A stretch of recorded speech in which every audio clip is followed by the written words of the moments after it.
Welcome to Around the Corner, a podcast about leadership and organizational performance. I'm Ayanna James. And I'm Megan Liu. Welcome to Season 1, where we talk with 9 future-focused leaders and dig into their stories and perspective, as well as wisdom about driving change and leading into the future.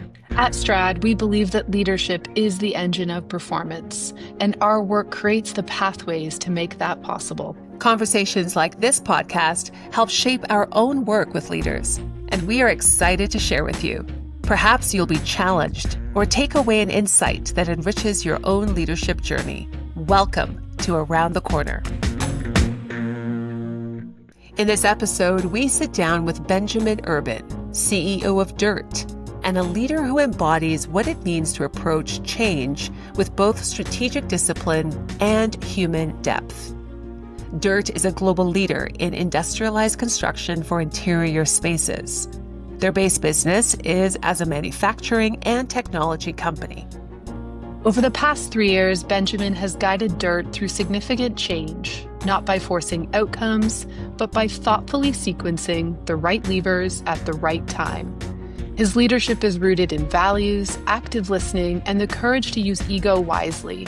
He leverages both the smarts of his team and the kindness, balancing the discipline of strategy with the humility of listening to unlock performance across teams and organization.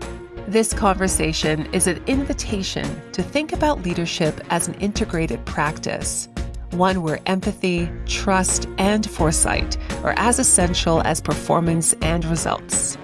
Let's step into the conversation. Welcome, Benjamin. Thank you for saying yes to being on our podcast. Thank you for inviting me. Looking forward to the discussion. Yeah. We've had the pleasure of getting to know you for, probably the past year and a bit. Yeah. My gosh, it has been a year, hasn't it? Yeah. Yeah. You and I met on an airplane, stranded on the tarmac. Shocker. Going in our various places. On airplanes these days. And it's been a wonderful journey getting to get to know a little bit about you and getting to know the business of DIRTT. So we're really looking forward to having you share that story today. Yeah, I'm looking forward to sharing it. It's a nice change. I do a lot of talking about DIRTT, not so much about me. So yeah. You're the product today. So we'll pull that apart. Yeah. Okay. In our podcast, Benjamin, we've been getting our guests, call it warmed up, and getting their perspectives on 3 words: leadership, performance, and potential. So walk us through what those 3 words mean to you. yeah. So it's interesting. I'd say all 3 of those words are complementary, right? I think even strung together in that order can have a multiplying effect when done effectively, right? So in a way, good leadership enables performance, right? And then with that performance, then comes the ability for potential, right? So they all work together cohesively, and one doesn't work without the other, but it all typically starts with leadership. And what is your frame on leadership? What does that mean to you? How do you express it? Yeah, it's kind of digging into DIRTT a little bit as well, and my experience with leadership here. It always starts with trust. I was fortunate enough to have a lot of really solid team members here that were craving leadership. I don't think they knew what that was at the time, but I think as we began that journey together and them trusting that the vision that I had for DIRTT and what could be, right? What was the potential of this company, and their potential as well. And really driving not just the trust piece of it, but for me, a big part of leadership is also unlocking potential, unlocking that drive and the confidence. I'd say confidence is probably a really big piece of it, in that when you have a strong employee base that has confidence that they can accomplish what they need to, you can kind of get out of the way. You can give them the guardrails, and give them that this is the the destination we're trying to get to. But really you need them to find some of that on their own. And I think that's what we have been successful at DIRTT in doing, is unlocking that potential from a leadership perspective through trust.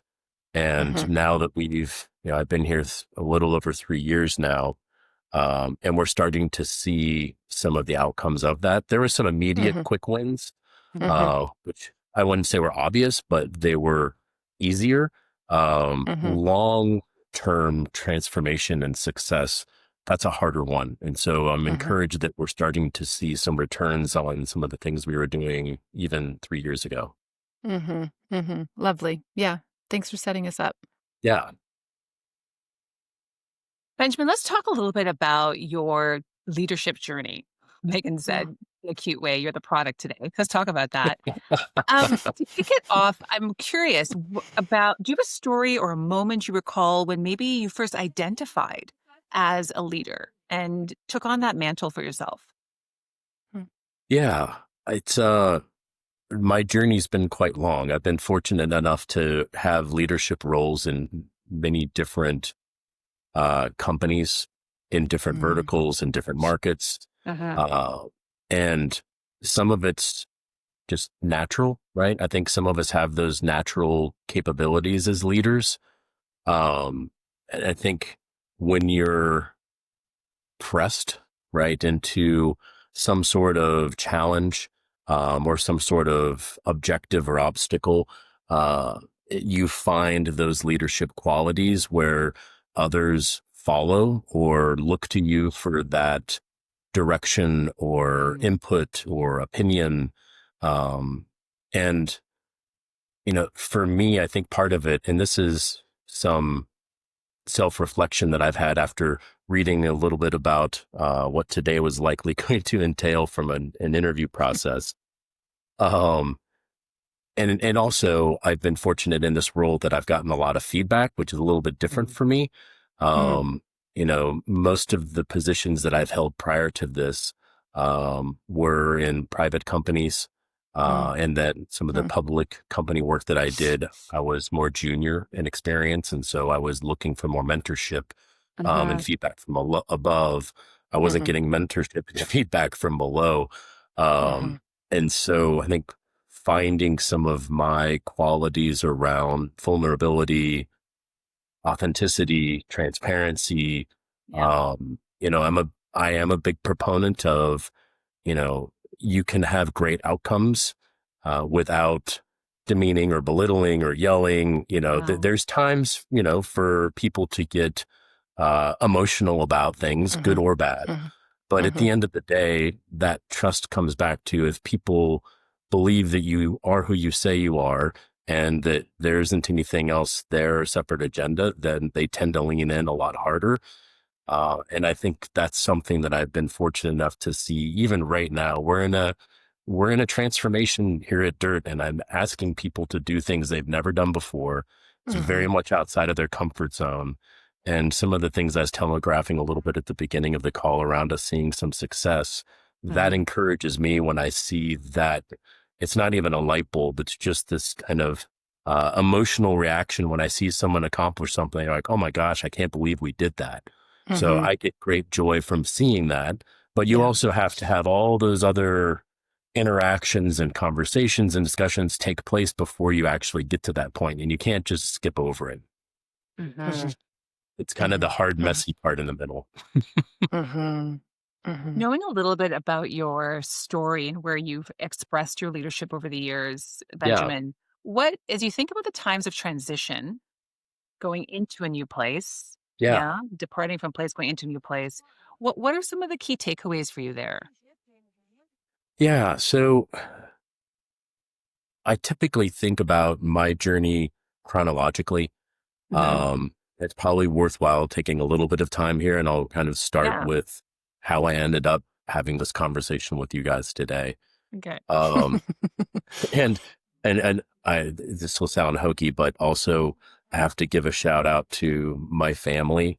You know, there's a nature piece and there's a nurture piece to everything in life, right? And so I think the older that I get, the more self-reflection I have on the reason you do the things you do, or the reason I do the things I do, or I behave the way I do, or the, confidence that you have in certain traits.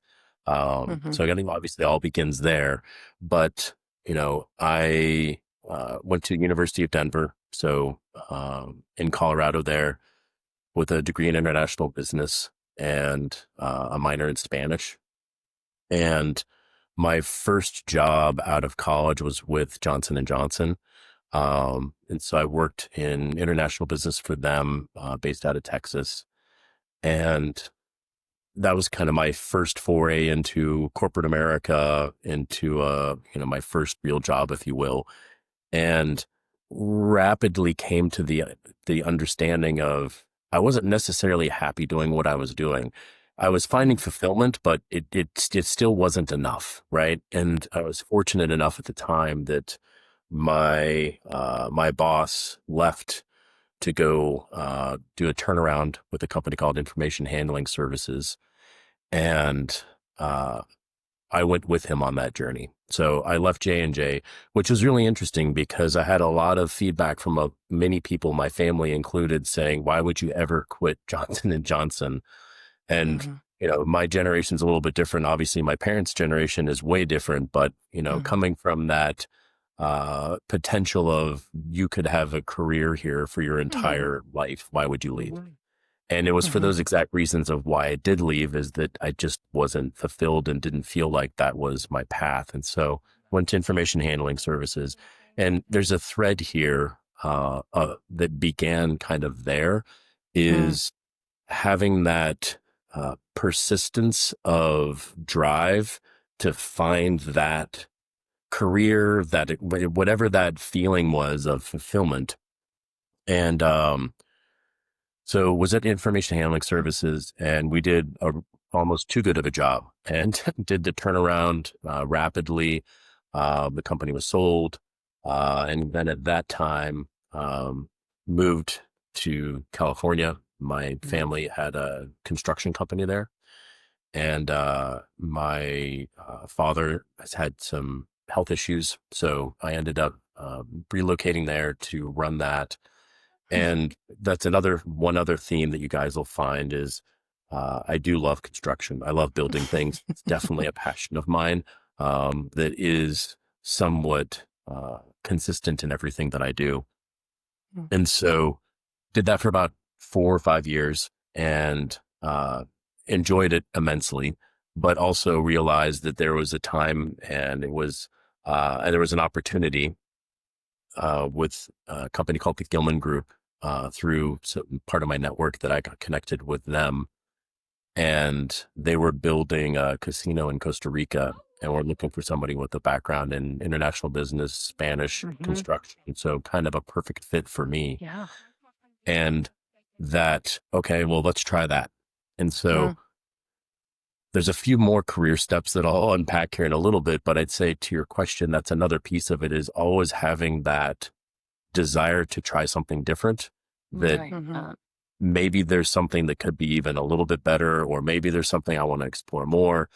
And so that's how I ended up going into gaming, and did that for a couple years, built that casino in Costa Rica, built one in Aruba, and rapidly came to the conclusion or understanding after a period of time that, and this is so important, that even if you see potential or opportunity and you're driving towards it, if you have to question your morals or ethics around what you're doing, if you trust in those, your what's the best term for it? Your intuition will lend you down the right path. And so at that point determined, okay, I need to change careers again. And that, I would say this was probably my biggest jumping off point, because all the other career changes I had made up to that point were fairly organic. It made sense There was something happening. I went from here to here, here to here. That was the first jump I made where I wasn't going somewhere that I knew anything about. And so I got connected again through a family friend with a company called Agile Interiors in Houston, Texas, that is one of our largest distribution partners for DIRTT. And at the time, DIRTT was the ripe age of about 3 years old, and really only had maybe a year of full operation under its belt. And so this was a startup distributor for them. And this was very much more a leap of faith. And so that was, okay, my wife included, we're going to relocate from Las Vegas to Houston, Texas. And for this company that sells dirt walls that no one's ever heard of. And to be honest, my business partner at the time, my boss, called my references and was like, okay, who is this guy? And all of my references were incredulous that I would move to Houston to sell demountable walls. And so, and in reality, it was the absolute best decision I ever made. So, and I'm embracing that unknown of it could be really great, or it could not. And if it's not, then keep moving, right? So always be moving to the next thing if you aren't happy or satisfied with what you're doing. And in reality, in a way, it found me. And so after about a year there, I recognized I found what I really enjoy doing, and it leaned into kind of, as I touched on, my background and upbringing, the things that are important to me and give me fulfillment. Those were all of those things. And so that was 2007, and proceeded there for, 15 years.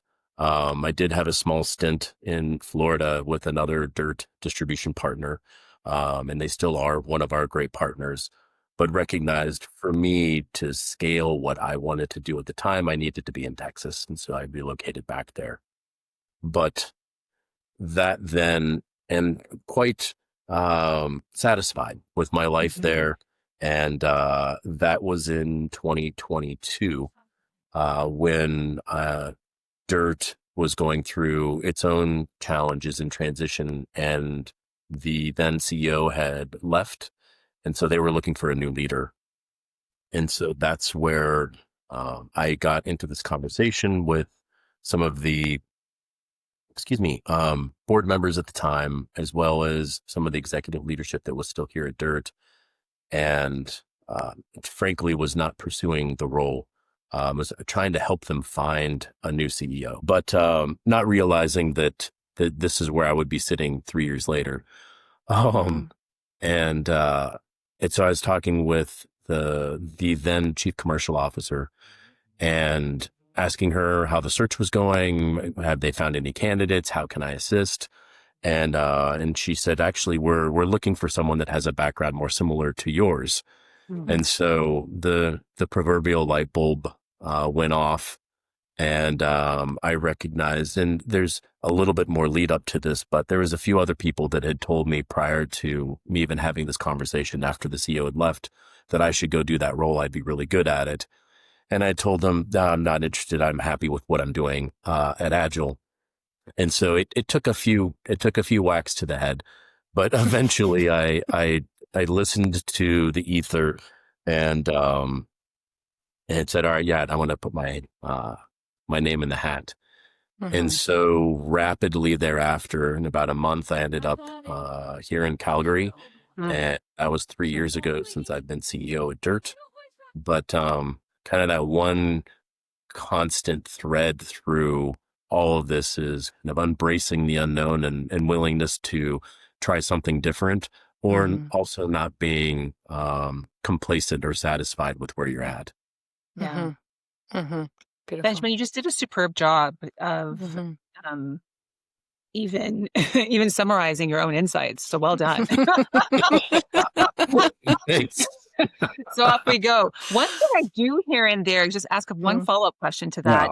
In addition to walking your path, walking into the ambiguity, saying yes to the unknown and the possibility, being brave. You also, I hear in that, have practiced your own sense of reflection and knowing yourself, when your values were in alignment, when they weren't, what felt right, what didn't feel right. Do you want to say anything about that in terms of I would use language like your inner conversations about knowing yourself? Yeah, that's a tough one, right? It's Yeah. internalizing thought and having self-reflection around what makes you happy, what doesn't make you happy. I think Yes. there's a big piece of it that is you can do some of that self-work, right? But also recognizing you need outside input to help you identify maybe what you're not seeing. And whether that's, friends or it's family, spouse for me, right? Other coworkers. And maybe not even, directly telling you, but kind of planting those seeds and whether they were aware of it or not, right? But having the ability to be open to hearing something and thinking about it differently, right? And how does that apply to me? And not in a selfish way, but more of a, hey, that's really interesting. I wonder if that would bring me greater fulfillment in what I'm passionate about or what I care about. And but it's something you have to work on too, right? You have to create space to have that internal dialogue, and which is so hard for all of us, right? I think we can all agree that on a day-to-day basis, finding extra time to sit down and reflect is not a common theme. Yeah. And not only with find the time, it's also about, I hear in you, there's some practices that you have that facilitate how to discern what the voices may be pointing to or seeding. Yeah. And so you have that as well. I recently heard the phrase that leadership is a social process. And there are echoes of that in what you're saying. We don't just arrive. No. We step into these roles and live into them fully because of a community of others. Yeah. And to further that social process, one of the things, oh my gosh, I'm turning Canadian. It's actually happening before your eyes. But yeah, that social process. One of the principles that I do firmly believe in, and I think some of us do it naturally. I did learn some of this from one of my mentors at Johnson & Johnson around listening more than you're talking. So speaking less, doing active listening. It does a few things, right? It provides oxygen in the room for others to share their opinions and perspectives, but it also creates time for you to actually think through those permutations of what you've heard, whilst reading the room, and then balancing the kind of either body language or the EQ, right, of who's talking, what they're talking about. I can't undervalue how important that is, because then whatever the next thing that comes out of your mouth is, right, it's typically a lot more formulated and has had the time to percolate, so that you can think through, does that matter? Does it not? How is it, applicable to the discussion that's at hand? And at the same time, the ability to kind of help others along with you and kind of plant those cues of, okay, I could say this, but it would probably be better if I either paused it, didn't say anything, or I said this in an effort to tee up someone else who I know has something that's worthwhile sharing that may not be as confident or gregarious to step forward and speak. Yeah. And it takes a healthy relationship to one's ego to be able to Yeah. do that with artfulness, and to know that there are multiple win-wins in that kind of social design. Yeah, no, for sure. And I'd say that's another thing that I'm fortunate with, is because this was not part of my intended career path. It allows you to have a lot less ego in the room when Mm-hmm. you're just here, right? You're just present. It's not about you, right? Yes, I clearly want to grow and develop and be successful, but the less of it is it in the room, the better the opportunity for an actual true conversation to take place. And the other thing I think a lot of people discount is the ability for anyone, just the human condition, to read and see ego and immediately either go on the defensive or be dismissive or, lean back and not participate because they can see that it's not about them and it's not about the greater, kind of vision of the company. It's about that individual. And it's so easy to spot when you can see it, right? And it's really hard for a lot of people not to have ego involved. Particularly, it is a trait that there is some good that comes from it as well, right? In a leader's role, and you have to have some of that ego, but in the right doses at the right time with the right people. And when you can set it aside and then have those really blunt, honest, transparent conversations with people, it builds that level of trust that you don't have to use the ego piece of it to get the company to go where you need it to. You probably have some moments when you were sharing about feedback where you've learned about how the ego was helpful or less helpful. Yeah, yes, indeed. And, it's, I'll say, we're always learning. And some of the things that I have learned after being in the seat for 3 years, and hindsight, as we all know, is 2020. There's opportunities where maybe more forcefulness may have got us to where we needed to get faster. Again, it's in the past, so there's no way to prove it. But at the same time, there are, opportunities to reflect on, how could I have done that differently, and what would the outcome have possibly been? It may have gotten us to our destination more quickly. But if we don't have the ability to even reflect on it, there's no way for us to change as we move forward. Wise. Well, Benjamin, how about we use that as a transition into talking about your leadership, specifically in, with, and through DIRTT, the organization. Probably to talk a little bit about the trade-offs that you've made along the way, where you've had to focus, and the fact that you have led and are successfully leading a transformation over these past 3 years. It might be fun to play with a sense of timelines, like what you're paying attention to at 6 months, at 12 months, at 36 months. But take us back to the beginning. When you said yes to DIRTT, DIRTT is in what business? What sector is DIRTT in? What are they about? No, that's a great question.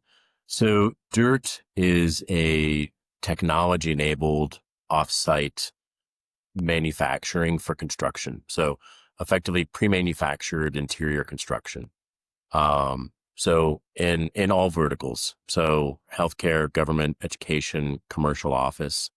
So if you were to walk into a space that's in construction of any form, effectively anything between the floor and the ceiling could be a DIRTT solution. DIRTT is a little over 20 years old. We are based here in Calgary.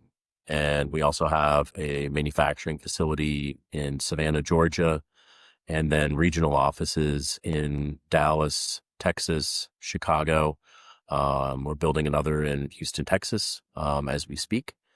But it, the reason that not the reason, when I took the seat here at DIRTT, there was a lot of work to be done. So I'm not going to sugarcoat it.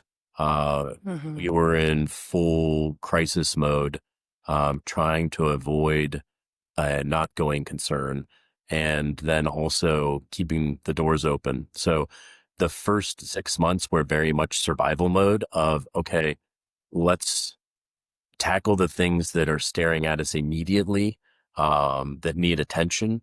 And that was pervasive, right, throughout the company, from operations to commercial.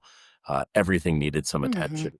And at the same time, we also had to start putting the pieces in place for a restructuring, to right size the business.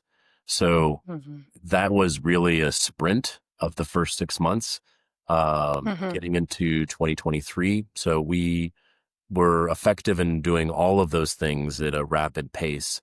And then the beginning of 23 was really that next transition of, okay, we've stabilized the business.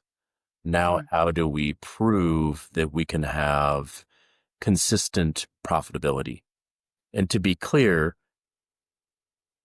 this company was measured differently. There was a management team between myself and the founders, if you will. One of the founders is still with us, Jeff Gosling. But for its, we'll call it first 15 years, it was grow as fast as you can at all cost.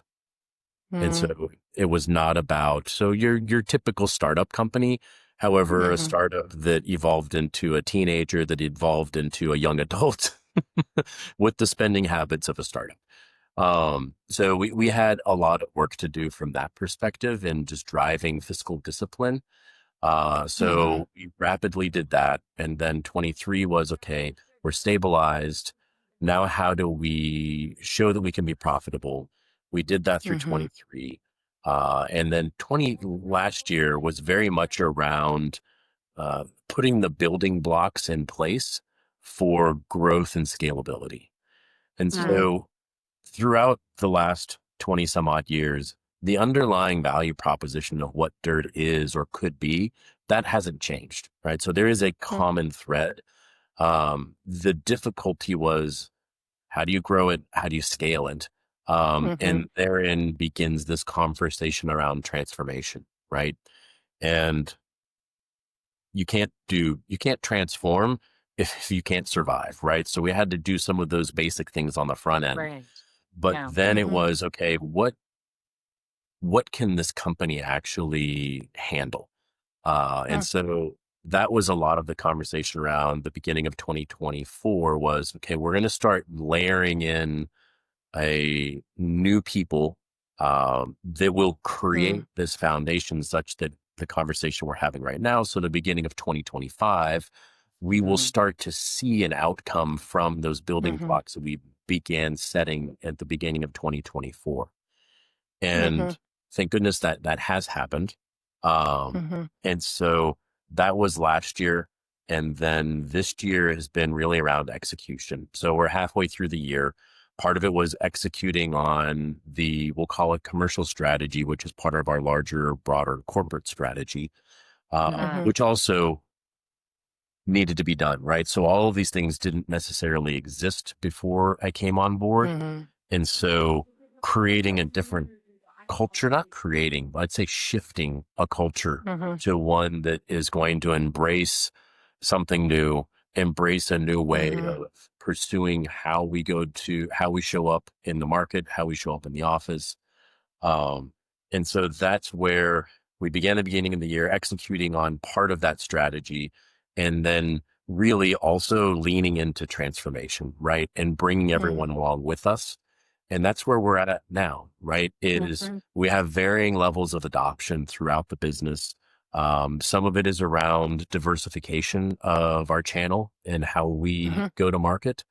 And another large piece of it is really, how do we actually do business? How do we process? What is what are those business processes that are in place? And why that's important is, in a full circle, when I came on, and at that time, the entire management team had been let go prior to my arrival, save for the CFO, who also was the interim CEO at the time till I came on board, and then he left. So filled out the executive team, new COO, new CFO, and in doing that, also we had significant challenges on the manufacturing, on the operations side. And so that was also part of those first 6 months. It wasn't just survival from a capital perspective. It was also cleaning up how we actually manufacture, also in full service of getting to a point where we are now, like ensuring that we can scale. And so Mm-hmm. when I came on, we were maybe 70% on time in full with our deliveries to our customers, and then significant deficiencies therein. And we're now 99% on time in full with a percentage, a single digit percentage of the amount of deficiencies that we had 3 years ago. So knowing that we have solved part of the manufacturing challenge, the other piece was, okay, if you're operating as a business for 15 years where it's grow at all cost and you're behaving like a startup, what tends to happen is you have layers upon layers upon layers upon layers of processes that are put in place, right? Rightfully so, such that you can deliver product that is mass customized, that is when we say we're going to deliver it, but at what cost, right? And so we did the initial restructuring. That was right sizing the business. That wasn't transformative, right? That was purely how do we be profitable? Now is more of a refined perspective of, okay, how do we start unwinding some of those processes that we don't need anymore because we've solved for it on the other side of it. And so you have some of this latent business process that is duplicative at a minimum, and it doesn't need to be, right? So that in itself is significantly difficult, right? And so how do you unwind those without also causing harm around it? And so that's really the thick of where we're at in our transformation now, is that we've done the Kaizens, we've done the X Matrix, we've done the workflow, and now is really leaning into the execution of that. And we have to do that also to be in service of, you have the business process side and then you have the transformative side. That transformation needs to happen such that we can continue to diversify how we deliver everything we do. The easy path would be, okay, we'll just layer on another team, which is what happened previously. So we're very cognizant of that you can't have one without the other. Sorry, I got into a little bit of the weeds there on where we're at. It's great. It's great. It's great.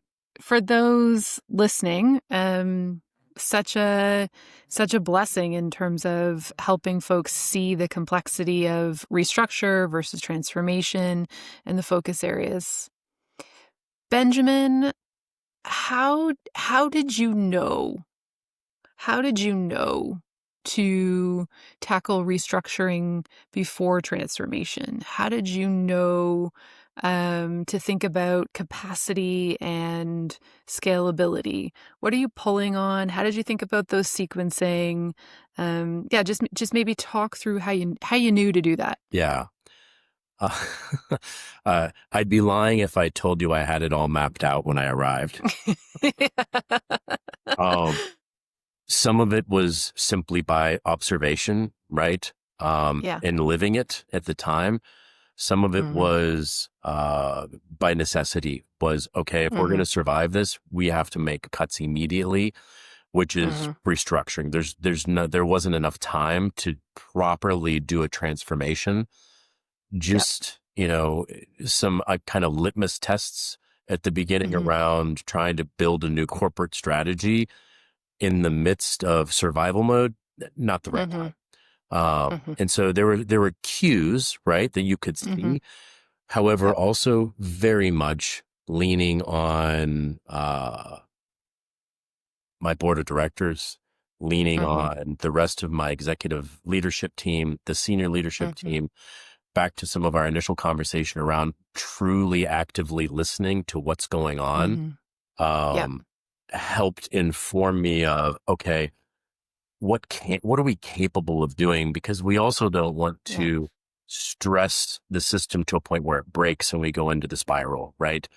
And so that's kind of the balance of it, is finding how far can you push it and how much can you expect back before it breaks, and relying upon all of those data points and stakeholders to share. And again, back to that trust thing of, we need to do this. If we don't do this, we aren't successful, we don't survive. And so I need everyone rowing in the same direction to get there. And then beginning to layer in all those other pieces as we've gone along. So some of it was obvious. Some of it required significant feedback from all stakeholders. And then the other was just keeping an ear to the ground and seeing it happen, and where we had surplus and where we didn't, and where people needed more resources. Some of the success that we've had collectively was because of those individual contributors being trusted and enabled to go solve this challenge, whatever that is. And in doing that as the collective, that's where we were able to have such significant success in a very tumultuous turnaround in such a short period of time. Most organizations, regardless of size, but one of our size, it should have taken us 2 to 3 times longer than it did to do the full turnaround and get from disturbing amounts of cash burn in the beginning of 2022 to profitability in the beginning of 2023 is quite remarkable, and it just couldn't have been accomplished with just from a leadership level. It required everyone throughout the organization to contribute. Yeah. Benjamin, that takes me to a question around culture. As soon as you start moving levers, you came in, started moving leaders. I hear the language of clarification of corporate strategy, clarification of commercial strategy. Putting in the capabilities, top of 2023, the right humans, right, at the leadership table, you're rebuilding, etc. To move any of those levers has an interdependency with culture. Very much. Talk a little bit about that. What were you being intentional about, even as you were actively listening and paying attention? What were you designing for? Yeah, culture is a tricky thing. And it's frankly one of the things that it sets any company apart, right? And some companies are fortunate to have it. And with that comes the responsibility to protect it fiercely, right? I've seen many companies that are just hollow, right? They don't have any culture and they're trying to create it. We're fortunate in what we do. And part of the reason we have so many people here that are so passionate, myself included, about what we do, that makes it easier. It's when you get to create beautiful spaces for people to live, learn, work, heal, and have a frontline opportunity to directly impact the environment, like everything that we get to do, where I just feel fortunate, right, that we get to do that. So that helps build some of that culture, because people that show up here, it does matter to them, which I think is really telling, that when you have or you deliver a service or a product that has meaningful impact, that culture is also pervasive, right? And that a lot of companies that come visit us, and yes, they may have an opportunity, whether it's a hospital or a commercial office space that they're building out, the one thing that they leave with is, whatever it is you guys have here, we want more of that in our own culture. And creating spaces in that environment allows that, or enables that, to be more possible, right? All that being said, in the cultural piece, how do you not break it also when you're restructuring, when you're transforming, when you're really pressing? And yes, people that, they're like family, they've been here for years. There's people that have left, new people that have come in. I'm greatly encouraged with where our culture is today, in that it is very different than it was 3 years ago. And it's very different than it was 10 years ago in a good way. Right. And bringing that ownership level down to the employees of culture, and that this isn't, me from on high saying this is what our culture is. Right. It's fostering those values, right, and principles that are important to me, right? And that's just my piece of it, right? Everyone else has their own things that are important to them about how we do what we do, which in itself is just as important, in not just what we make, but how we show up and how we talk about it, how we obviously treat one another.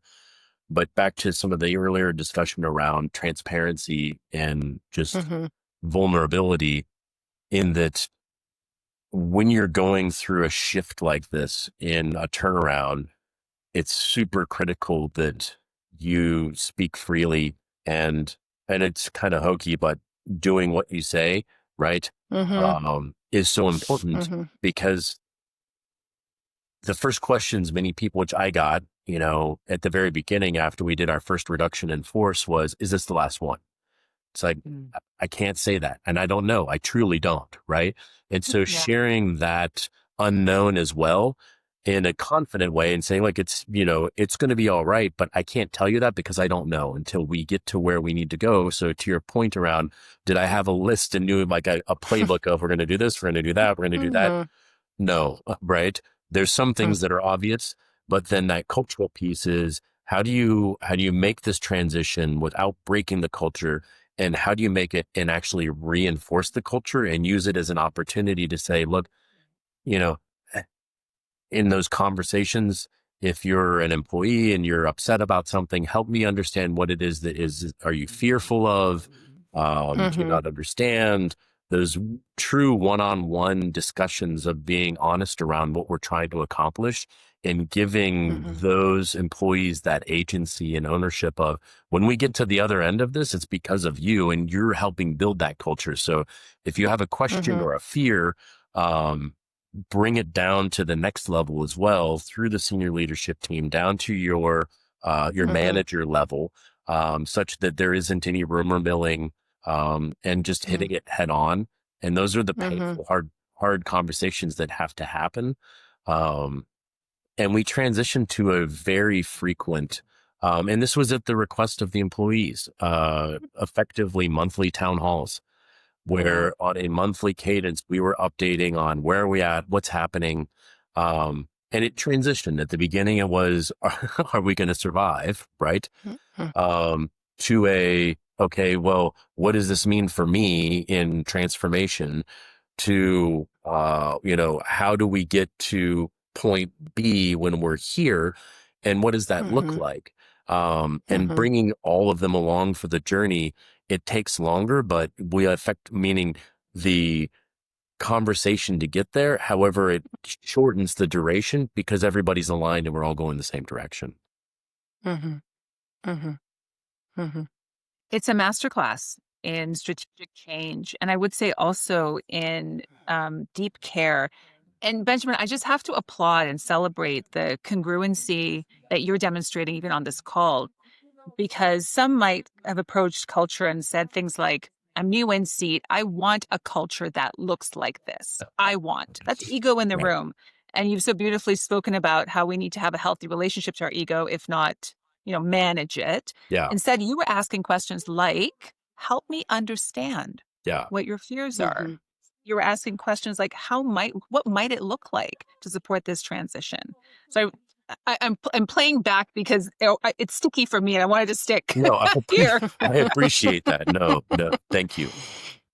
Maybe the next place to go, just to stay with this transformation, the culture pieces, and you've acknowledged so beautifully that you haven't done it alone and you're doing it with others. What are you learning, maybe you and your leadership team, about your hiring practices to hire well into the state of growth and ongoing transformation?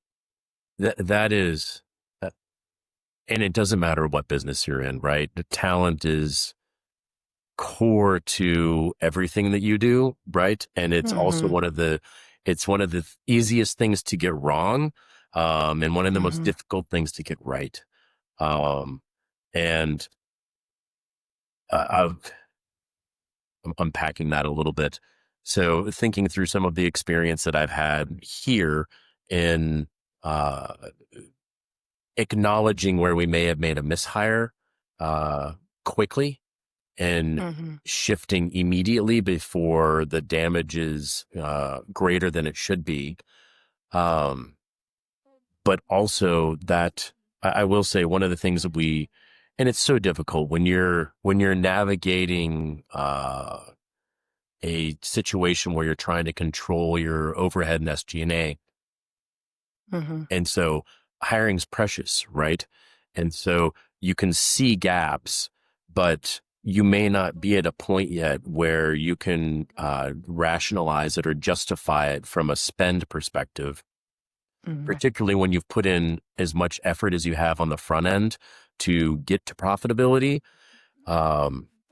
Shifting those gears from cost-cutting restructuring mode to transformational growth mode, it's Mm-hmm. difficult because for a lot of people, that's a binary thing. It's not Mm-hmm. a, throttle on, throttle off, a mixture of the two. It's either we're cost cutting or we're hiring.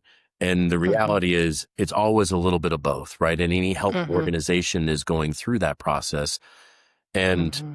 to layer on top of that, this organization, for 17 years, never fired anyone ever. And there was, from a founder mentality, no one had a title. So you had, at one point in time, you had 800 employees and nobody had a job title. And they all reported to one guy. So you can imagine if you have that basis. And for many of our employees, there's a lot of them, this is the only place they've ever worked. So they didn't know anything different, right? Right. And so bringing them on that journey from a talent perspective, I'd say that's probably been one of the more difficult things. And also because we operate in the US and Canada, right? So you have very different labor laws, labor perspectives, development. That's probably been one of I'd say we've done a good enough job, but it's been a little messy. And the kind of talent development piece. So I'll say that's the kind of messier part of getting to the other side of where we are. I'd say the more encouraging part is when you do see employees that are doing something totally new, where you've identified that they have the core competencies, right? So you never want to set someone up for failure and put them in a role they're not going to be successful in. And helping fill those gaps. We have a handful of individuals that are living that life right now. And it's great because they're also, many of them have been here for over a decade. So using them as champions to say, look, this can be done and it can be accomplished. And that really gets at the core of transformation, right? Is how do I transfer skills and abilities and experience from one part of this organization to another? And sometimes it can't be done, right? That's just the reality of it. But when you can identify where it can be and you can end up ahead on the other side because you're taking a knowledge base that someone may already have and augmenting it into a new role for them is super encouraging. And I think we try that all the time if we can. And so there's that piece of the talent side of the puzzle. But yeah, there's been a few hires that were immediate red flags, and thank goodness we moved quickly.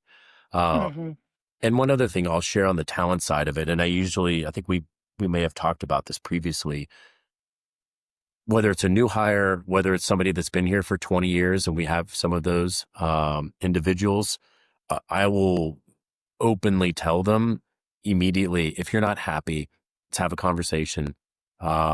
It's not oh my gosh, if I say something, I'm going to get fired. It's actually quite the opposite. It's let's discuss what your career aspirations are. How can I help? And even if it is the dirt, right? If you're not happy, how can I help you find that next thing? And provide an off ramp, provide an introduction, provide skills and training that can be applicable in other verticals or other industries. And it's difficult, right? And usually it requires that level of trust that someone truly means what they're saying.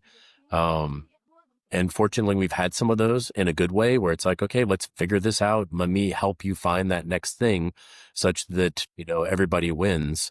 But that's the harder one, right? The easier one is to not say anything and just leave, or for us to, just simply let someone go without that conversation. Mm-hmm. Mm-hmm. That's really generous of you, Benjamin, to walk us through that.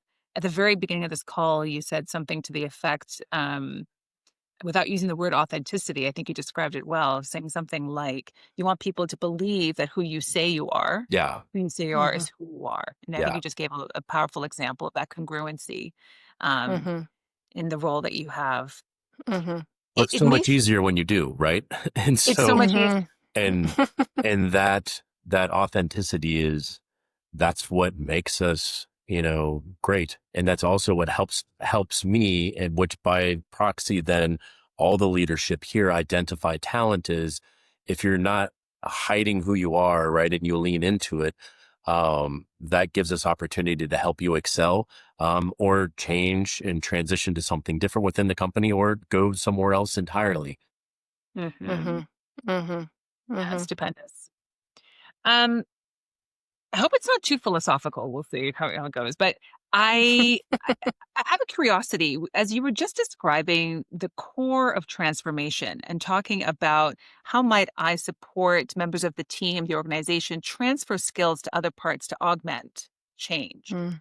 Are transformation and innovation very similar for you, therefore, or is there a distinctiveness between transformation and innovation? Like, are you innovating and you're transforming? Is there something that's the same, different there? That's a good question. I wouldn't say they're mutually exclusive. I think that Okay. there's innovation around process. Absolutely. Um, Mm. and so, it's a little different for us because we are a manufacturer, right? And so we innovate Mm-hmm. regularly, and we are a software company. So, Hmm. innovation for us can mean many different things. So I'm going to set aside innovation, for products or solutions or software, right? So Mm. if you set that aside where we're not innovating for a customer per se, but we're innovating, to transform, absolutely. And that really is at the core of that transformation process is, Mm-hmm. I'm trying to think of a good example. For us, we have, and this is, there's varying levels of this in, I'd say, probably every company. There's skills that are applicable in multiple parts of a company, even if that's not where you work. So, Mm-hmm. an example for us, I have, engineers that may have also worked in our software technology company that Mm-hmm. may also have abilities around, software operation, and may also have a line of sight into automation on the manufacturing floor, right? So you have these people that have, let's say, peripheral visibility across the Mm-hmm. organization, and those are some of your key players because they're the ones Mm-hmm. that can see where we have Uh-huh. inefficiency or where we have gaps or where we Mm-hmm. we may have a block altogether and we're going to fail, right?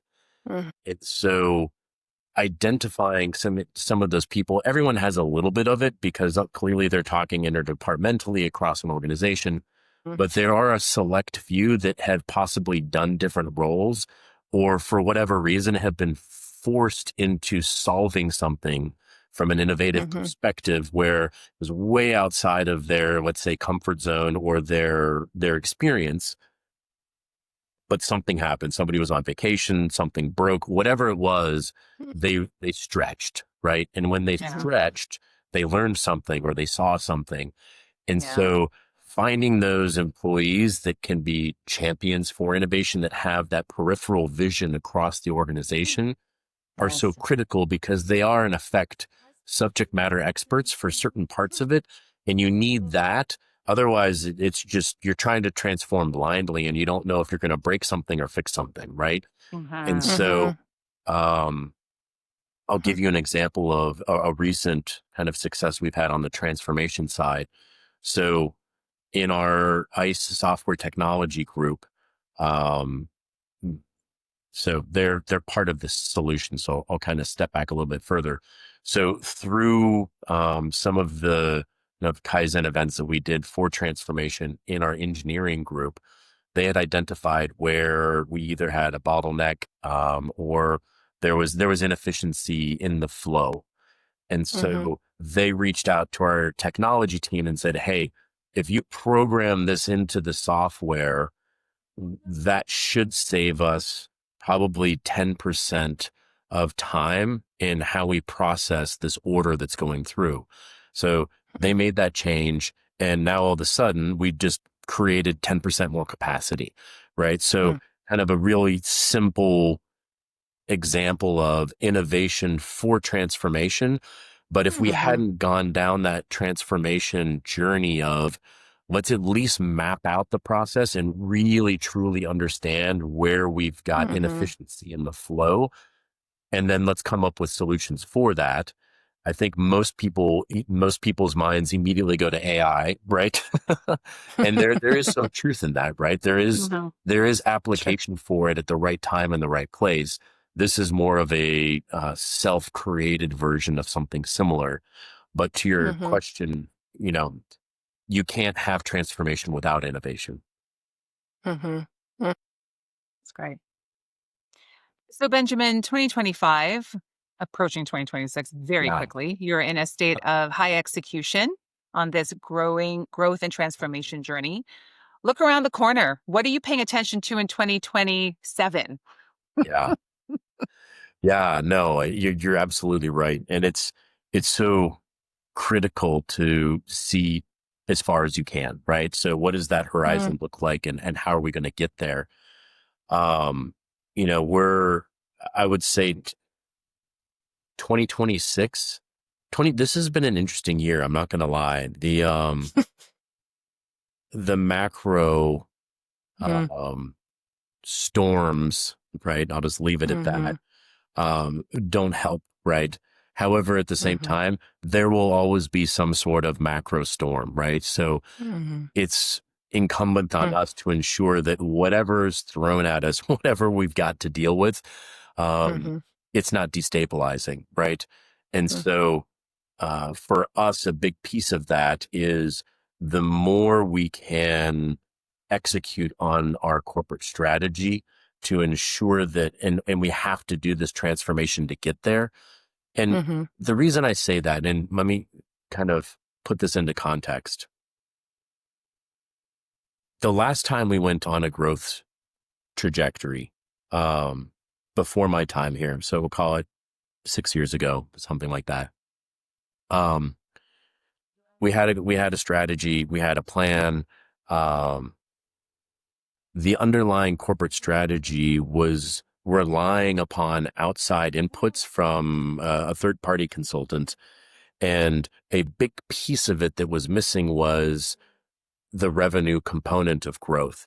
Yes, we can build it and they might come, right? So that the intent was we will build it and they will come. Well, we built it and then they didn't come, which is why a big piece of I needed to do the restructuring to get us to where we are now. So lessons learned from the past, right, is let's ensure that this strategy that we have, that we are already well in the midst of executing, will get us to where we need to get by the end of the year.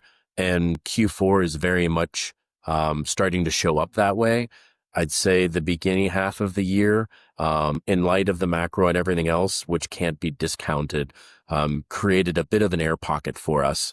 And what I mean by that is, whilst we had some instability from a macro level on top line, internally, we've still been doing stay the course, continue on the path we need to go on. If we're going to grow to where we want to get for 2026 and then 2027, we absolutely need to move at speed. And so whilst all this kind of macro things have been happening, internally, we've been very much laser focused on how do we get to where we need to be structurally? What's that plan to get there? So the plan's done. the structure's identified. Now it really is, how do we fill in those pieces such that as of now, we can absolutely sustain where we are. But by the end of the year, I'd say 20% of the remaining pieces for this strategy need to be in place and executed on, such that 2026 is what we anticipate it to be. And then 2027 is something altogether more significant. And so for us, where we're fortunate is from a manufacturing perspective, we don't have to build that for the capacity that we need. We already have it. And so that, from that perspective, we're quite lucky. Most companies that are on a growth trajectory have to balance their CapEx along with all the other things we've just talked about, whether it's transformation or purely restructuring, and then build manufacturing to support the growth trajectory. For us, we already have all that. So to bridge where we need to get between now and 2027, it really is all internal strategy, deployment, and execution. And we're very much on that path now. Fabulous.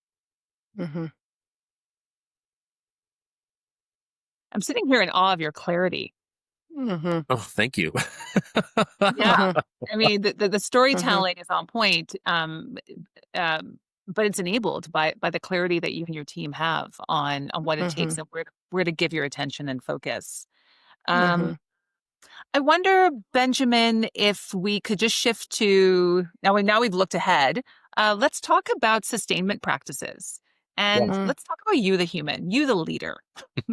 Personal practices that are allowing for you to show up fully in this work, do the deep work of things like active listening and constructive care with your team, your people at every level. How do you wake up in the morning? What are some of the things that you have in your go-to kit for self-care? Yeah, that's a good one. I won't unpack it too much. It's finding that balance. We all struggle with not just work-life balance, but also how do you show up at this pace? All team members. I am a big proponent of self-care, both emotionally and physically, and you have to do those things, otherwise you'll absolutely burn out, right? And identifying what those things are, they're different for each person. At the beginning of the conversation, we were talking about I very much love to do construction and remodeling and on my own personal property. And for me, that's a form of self-care, right? Mentally. And how do you shut off or shut down those parts of your brain such that they can recover? And then, physically, at least for me, sleep is another significant component of self-care. And to be honest, it drives my wife a little bit insane that she's like, how can you have that level of consistency around sleep and not, be up at all hours of the night? And I'm like, it's so important to me that routine not change. Yes, there's times when it's out of all of our control, whether it's travel related, family related, whether you get sick, all those things. But if you're self-aware and recognize, like, there are a few things that are non-negotiable, right? And in a way, when you identify, at least for me, again, this just personally speaking, when you identify what those things are, it helps you then push back on the right things at the right times, whether that's schedule management, time management, but also recognizing that, what, I need a breather. I need to just move some things, take a day off, whatever that thing is. And then also respecting that for those people that do it and say, look, I get it. You're on PTO or whatever it is. And being respectful of that to try not to interrupt them, which Mm-hmm. As I'm sure you guys are aware, the higher you get up in an organization, the more difficult it is to do that because it does become Mm-hmm. all encompassing. Mm-hmm. But also, if kind of full circle to our conversation on the journey and how I ended up here, um, if you get that level of fulfillment from your work, right, and that becomes part of identifying what that balance is, because that's just as important, right? Mm-hmm. In satisfying, Mm-hmm. what we are and who we are as human beings. But yeah, sleep is a big one for me. Mm-hmm. Mm-hmm. It's been spoken of now as sleep hygiene. I hear this phrase. Right? Yeah. Yeah. Gotta have And good I sleep don't hygiene. disagree. It's, I do love the continued research around that. Yes. I also, Aura rings and Mm-hmm. other like devices. I love people actively monitoring their health and being aware of it, right? Such that Mm-hmm. if you don't know, you can't change, right? Mm-hmm. Mm-hmm. Data informed living, Benjamin. Mm-hmm. Yes. Mm-hmm. Thank you. You have all the tools, Active listening to my data. right? Mm-hmm. Excellent. Well, Benjamin, let's start to move to close. And as we wrap up, it's really about, again, seeing around the corner Yeah. and thinking more broadly about leaders beyond DIRTT, Mm-hmm. speak to a global audience, leaders who are leading of self, leading with others, leading in community for big change. What would be your billboard? What Yeah. would you want to say, put out there in the world in terms of what leaders could be thinking about or paying attention to in this season? Yeah. It's, I think that's, we all aspire to have that ability to see around corners. Um, and if you're stuck, in the weeds of everything, you're not going to see anything. And so part of kind of our just conversation around self-care, and showing up is also having that, clarity such that you do have Mm-hmm. the ability to step back, see the bigger picture, be able to see around corners. But I might rephrase seeing around corners is around embracing uncertainty. That Mm-hmm. whatever you think it's going to be, it's not. It's going to be something different, right? And so doing everything that you can to prepare for that uncertainty, whether, for us or not for us, let's say, whether that's, whether the uncertainty is macro in effect, whether the uncertainty is even at a project level basis, if you're, regardless of the company you're in, Mm-hmm. identifying what the risks are around that, and then ensuring that you have a backup plan in place should this happen. Knowing that, I think in the world we live, that is one constant, is it's going to be different than we thought it was. And that continues to not just be the case, but accelerate, right? Mm-hmm. And Mm-hmm. that ability to see around corners also isn't myopic to the CEO or the CFO Mm-hmm. or the COO, right? It's Mm-hmm. a combination of all of those lenses, such that, and I'll use a really interesting analogy that, one of our founders, Jeff Gosling, uses quite frequently, in that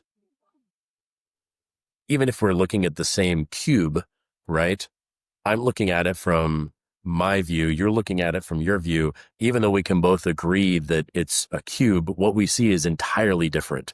And so what I see as a potential, challenge or opportunity, right? Even if it's the same cube, he's going to see it entirely different than I see it, as is Mm-hmm. my CFO and my COO and everyone else within the organization, right? And so creating time and space to have those broader conversations around whether it's risk, whether it's around Mm-hmm. opportunity. That's where I would say seeing around corners is really embracing uncertainty, in that you're prepared for what that might be. And, Mm-hmm. uh, the only way, not the only way, but a good way to start that conversation is in reflection or looking retrospectively around, okay, first half of 2025 or 2024 or 2023, it's quite easy to just put that in the rear view and keep going forward. However, there's even, for all companies, but for us, it's like, okay, where did we significantly misstep that we could have been more prepared for that event? Or, tariffs. What did we do really well? Where did we misstep? And then using that to influence because the corporate strategy isn't just about the business and how we get there, right? It's also around these outside influences that are coming at us. How do we be prepared for them as best we can, such that we don't get caught flat-footed when it does happen? And using that history as a way to influence those discussions, but really having that time and space to step back and maybe not even have an agenda, right? I think we have so many meetings on a day-to-day basis, whether they're, virtual or in person, that there's value in creating some time to not have an agenda and really start reflecting on the what ifs to be able to see around those corners. Thank you so much. Did that Thank you answer? so much. I think it was yeah. Beautiful. I wrote down the word perspective like 4 times while you were talking. Something about space to gain perspective and develop perspective, like using it in both of those. Yeah, and also just this tangible insight in terms of where you sit in an organization at the C-suite level, leading an organization, and part of the job is creating space and time. Yeah. Right? It's like perspective hours Yeah. that are required Right. as part of it. Yeah. No, I like it. Yeah. It needs to be on a t-shirt. When the weeds of everything, we can't see anything. Yeah. Right. Yeah, that's a billboard for sure. That's your billboard. Yeah, it's a great billboard. Thank you. Benjamin, is there anything that you haven't said that you want to say? You want to share? Not off the top of my head. We covered quite a bit. Cool discussion. I did enjoy the conversation, though. It's it's a little different. It's easy to get into a routine of talking about financial results or business process, but layering in some personal experience into it's a little different. Yeah. Well, part 2 of that question then is, did you say anything that surprised you about like awareness of your own leadership? Anything fresh come up for you? Nothing fresh came up. I will say it does, back to time and space, it does encourage me to think through how we got to where we are and where we're going, and take a moment to also just do some more self-assessment on what I can do different or better, and also seeing the challenge that's coming at us in a good way, right? I think that's also part of one of the goals I have, is trying to ensure that our entire company and employee base is excited about where we're going, right? And that leaving that world of familiarity that they've lived for 18, 20 years and going into this new world of unfamiliarity and, totally different space, that they're excited about it. And that and maybe they find some level of fulfillment that they don't have in what they've been doing for 15 years. And now there's this new thing, and getting them excited about it. Great. We appreciate the conversation so much, for your wisdom, for your transparency and authenticity, for the vulnerability of saying that it's hard and I didn't have a master plan. Right. Yeah, and your distillation of some succinct themes. So your own attention to reflection has really been a gift to us and will be to our listeners as well. Well, I'm glad to hear that. I also enjoyed the discussion, and look forward to more conversations with you all. Thank you. Yeah, thank you.